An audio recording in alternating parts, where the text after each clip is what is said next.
Presenting Conan the barbarian. इस कहानी की शुरुआत में हमें एक सोसाइटी को दिखाया जाता है जिस ग्रुप को एशरॉन कहा जाता है। वो काली शक्तियों से अपने जादू टोने से हड्डियों का एक नकाब बनाते हैं और जो भी इस नकाब को पहनेगा वो दुनिया का सबसे शक्तिशाली इंसान होगा। उसके अंदर इतनी शक्तियां होंगी कि वो किसी मरे हुए इंसान को भी जिंदा कर सकता है।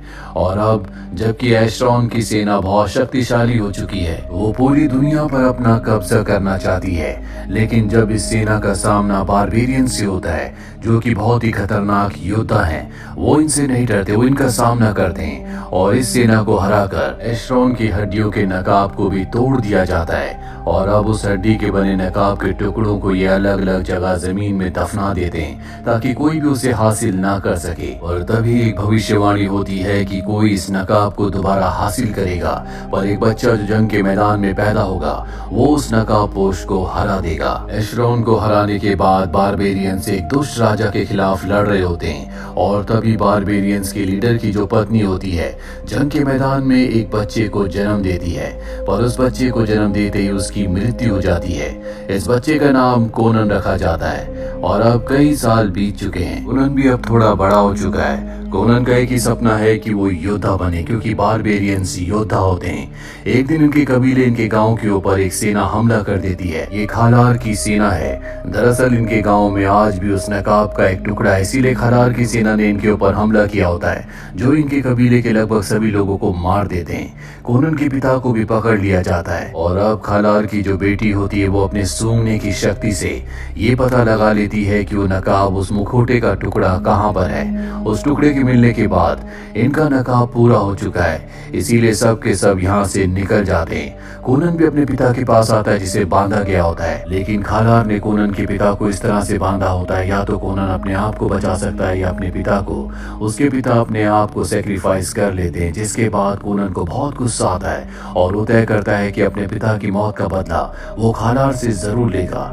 इसी तरह से कुछ साल बीत जाते हैं और अब कोनन बड़ा हो चुका है। वो एक पायलट बन गया है और वो ऐसे लोगों की मदद करता है जिन्हें गुलाम बनाया गया है। वो लोगों को छुड़ाता है और हमेशा उसे खालार की तलाश रहती है, क्योंकि वो खालार को ढूंढकर उसे खत्म करके अपने पिता की मौत का बदला लेना चाहता है। और एक दिन जब वो कुछ गुलामों को छुड़ाकर जश्न मना रहा होता है, तभी वहां पर एक आदमी आता है जो एक दूसरे आदमी से छुप रहा होता है। और जब कोनन उस दूसरे आदमी को देखता है तो देखता है कि उसकी नाक कटी हुई है। दरअसल एक खालार का सेनापति है। कोनन ने बचपन में इसकी नाक काटी थी जब ये खालार के साथ कोनन के कबीले में आया था और अब कोनन इसे पहचान चुका है। इसीलिए खालार का सेनापति जिस आदमी को यहाँ पर ढूंढ रहा होता है, कोनन उसके साथ अपने आप को भी बंदी बनवा लेता है। जिसके बाद खालार का सेनापति कोनन को और सभी लोगों को बंदी बनाकर एक दूसरी जगह ले जाता है, जहाँ पहुंचने के बाद कोनन अपने आप को आजाद करके खालार के सेनापति के सभी लोगों को मारने के बाद सेनापति से खालार के बारे में पूछता है। सेनापति बताता है कि खालार ने हड्डी के उस नकाब के सभी हिस्सों को पा लिया है, लेकिन अब यो नकाब, वो मुखौटा जिंदा नहीं हुआ। उस नकाब को जिंदा करने के लिए खालार को पवित्र खून की जरूरत है, जो उन लोगों की आखिरी वंशज है जिन्होंने उस नकाब को बनाया था। उस नकाब को जिंदा करने के बाद खालार अपनी मरी हुई पत्नी को जिंदा करना चाहता है। कोनन सारी सच्चाई जानने के बाद यहाँ पर जितने भी गुलाम होते हैं सबको आजाद कर देता है। वहीं दूसरी तरफ हमें एक मॉनेस्ट्री को दिखाया जाता है जहाँ पर एक प्रीस्ट होते हैं। वहाँ पर सभी लड़कियों को शिक्षा देते हैं और इन लड़कियों में वो लड़की भी होती है जिसका नाम ताम्रा है, जिसकी खालार को तलाश है। प्रीस्ट को पता होता है कि ताम्रा कौन है और खालार उसे क्यों पाना चाहता है। खालार अपनी सेना के साथ मॉनेस्ट्री के ऊपर हमला कर देता है, पर प्रीस्ट ताम्रा को और सभी लड़कियों को वहां से भागने के लिए कहते हैं। जिसके बाद खालार के लोग ताम्रा का पीछा करते हैं। कोनन भी यहाँ पर पहुंच गया होता है और जब वो देखता है कि खालार के लोग ताम्रा का पीछा कर रहे हैं तो समझ जाता है कि ताम्रा ही वो लड़की है जिसका खून पवित्र है। वो खालार के लोगों को मारकर ताम्रा को बचा लेता है। रात को ताम्रा के साथ वो एक जगह रुकता है और अगली सुबह वो खालार के लिए एक संदेश पहुंचाता है, जिसमें उसने लिखा होता है कि अगर उन्हें ताम्रा चाहिए तो खालार को अकेले आना होगा, मुझसे मुकाबला करना होगा। और कुछ ही देर बाद खालार अपनी बेटी के साथ कोनन के पास आ जाता है। उसे बहुत सारे सोने के सिक्के देता है। कोनन कहता है कि मुझे सोना नहीं बल्कि तुम्हारा सर चाहिए। खालार की बेटी जब ये सुनती है तो वो अपने जादू से रेत के बहुत सारे सिपाही बनाती है जो कोनन के ऊपर हमला करते हैं। कोनन उन सभी को मार देता है और इसके बाद खालार खालार और कोनन के बीच में तलवार से युद्ध होता है, लेकिन खालार बहुत ही शक्तिशाली, इसीलिए कोनन को बहुत बुरी तरह से जख्मी कर देता है। पर इससे पहले कि वो कोनन को मारता, ताम्रा अपनी जादुई शक्ति से वहां पर आग पैदा कर देती है और मौके का फायदा उठाकर कोनन को लेकर समंदर में कूद जाती है, जहां पर कोनन का पायलट दोस्त समुद्री जहाज में कोनन का इंतजार कर रहा था। अब कोनन को जहाज में लाया जाता है, उसके जख्मों को ठीक किया जाता है, पर खालार की बेटी को पता चल जाता है कि वो दोनों के दोनों समंदर के बीचों बीच एक समुद्री जहाज में है। इसीलिए खालार अपने भी जहाज को भेजता है, पर कोनन अपने दोस्त के साथ मिलकर उन सभी लोगों को मार देता है। और अब कोनन, जो खालार को मारकर अपने पिता की मौत का बदला लेना चाहता है, वो अपने दोस्त से कहता है कि ताम्रा को तुम उसके शहर ले जाओ, मैं खालार को मारने के लिए उसके शहर जा रहा हूँ। और वो अकेले ही वहां से निकल जाता है, पर वो अपने उस समुद्री नक्शे को भूल जाता है जिससे वो उस जगह पहुंच सकता है जहां पर खालार है। इसीलिए कोनन का दोस्त ताम्रा से कहता है कि इस नक्शे को तुम्हें कोनन तक पहुंचाना होगा। वो उसका पीछा करते हुए उस तक पहुंच जाती है।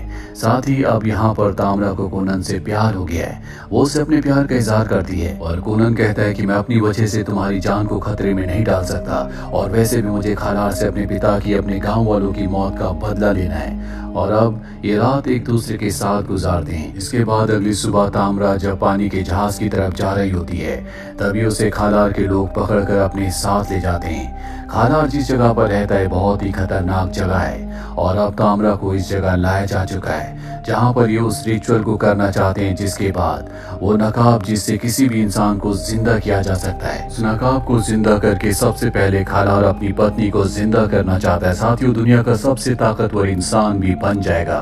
वहीं कोनन को पता चल जाता है कि ताम्रा को खालार के लोग बंदी बनाकर अपने साथ ले गए, इसीलिए अब उस जगह जाना चाहता है जहाँ पर खालार रहता है। लेकिन वहाँ पर बहुत बड़े बड़े ताले होते हैं जिन्हें खोलना बहुत मुश्किल है, इसीलिए कोनन एक आदमी के पास जाता है जिसकी कभी उसने जान बचाई थी। इस आदमी के पास खास हुनर होता है, ये दुनिया के किसी भी ताले को खोल सकता है। और अब कोनन कहता है कि तुम्हें मेरी मदद करनी होगी। वो कोनन की मदद करने के लिए मान जाता है, और ये दोनों के दोनों खुफिया रास्ते से उन तालों को खोलते हुए खालार के महल की तरफ बढ़ चलते हैं। और इनके सामने पानी का एक रास्ता आता है जो कि बहुत ही खतरनाक है। इसके अंदर एक बहुत बड़ा ऑक्टोपस है जो इन दोनों के ऊपर हमला कर देता है। साथ ही कोनन का जो साथी जो किसी भी ताले को तोड़ सकता है, उसे एक लकड़ी के पिंजरे में कैद कर दिया जाता है। और अब ये ऑक्टोपस इन दोनों को मारने वाला होता है कि कोनन खालार के एक सिपाही को जो यहाँ पर होता है ऑक्टोपस के ऊपर फेंक देता है, और किसी तरह से अपने साथी को लेकर यहाँ से निकल जाता है। अब क्योंकि कोनन के साथी ने सभी तालों को खोल दिया, इसीलिए यहाँ से उसे अलविदा कहकर अपने शहर की तरफ निकल जाता है। दरअसल खालार को पता चल चुका था कि यहाँ कोनन पहुंच चुका है, इसीलिए वो ताम्रा को लेकर यहाँ से पहले गुफा में पहुंच चुका होता है, जहाँ पर अब वो रिचुअल करना शुरू करता है,